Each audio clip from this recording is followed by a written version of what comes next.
ના સોરી સોમવાર.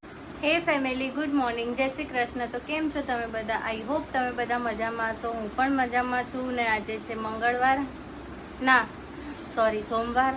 તો અત્યારે તો કામ કરીને ફ્રી થઈ ગયા છે અને શ્રીજા જો ક્યાં બેઠી છે. શ્રીજુ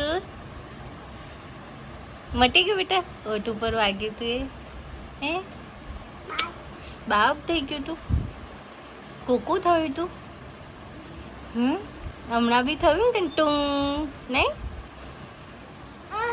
હા શું?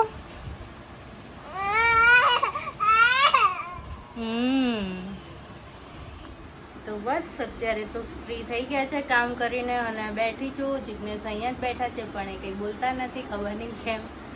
તો અત્યારે તો બસ આટલું જ છે. પછી આગળ બ્લોગમાં શૂટ કરીએ છીએ, તમને આગળ કન્ટિન્યુ બતાવીશું. તો ફ્રેન્ડ્સ અત્યારે વાગ્યા છે સાંજના 5 અને હું બનાવી રહી છું અત્યારથી રસોઈની તૈયારી કરું છું. રસોઈમાં છે આજે દાલ ફ્રાય ને જીરા રાઈસ, કારણ કે રોજ ગુજરાતી દાળ ખાઈને કંટાળો આવે છે તો આજે કંઈક અલગ. તો બસ અત્યારે હું પહેલાં દાળ મૂકી દઉં બાફવા માટે. એની અંદર ડુંગળીને ટામેટાનું નાખી દઈશ સોટે કરીને, અને લસણની ચટણી નાખીશ આની અંદર. અહીંયા અલગ રીતે દાળ બનાવું છું હું આજે.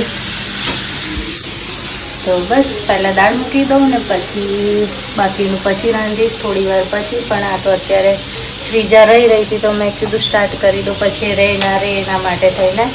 તો બસ આગળ બ્લોગમાં કન્ટિન્યુ જોતા રહેજો.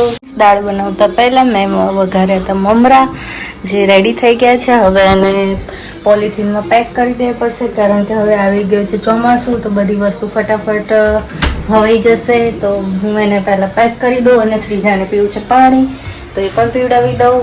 બીજું લેબુ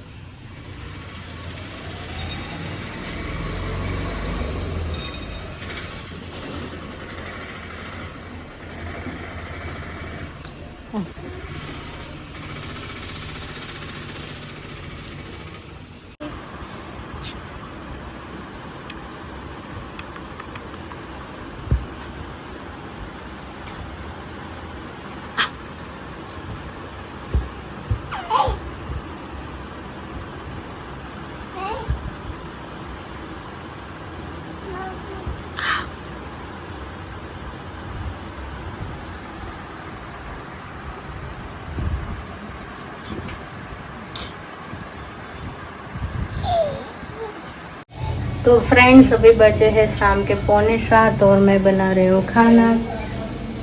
खाने में है रोटी दाल चावल. तो बस आटा गूंद गया है, अब मैं रोटी स्टार्ट कर रही हूँ.